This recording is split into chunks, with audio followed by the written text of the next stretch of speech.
ka sani Allah ba zai taɓa ƙyale ka ba, domin shi ba zalimin bawansa ba ne, sai bawan da ya zalunci kansa.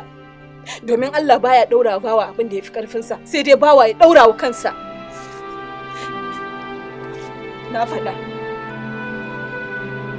Wallahi tallahi Allah ba zai taɓa yafe maka ba, har sai na yafe maka kafin zai yafe maka. Macuci, azzalimi, mugu kawai. Kai mun bayani. Waye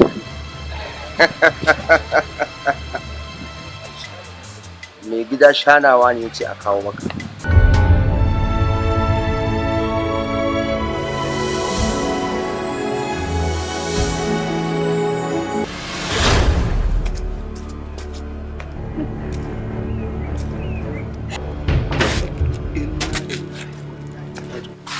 Saudat.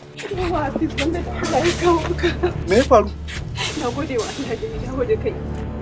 Na ina ta roƙon sa kar ya ɗauki ran yaron nan a hannuna. Saboda haka yanzu ga ka gashi.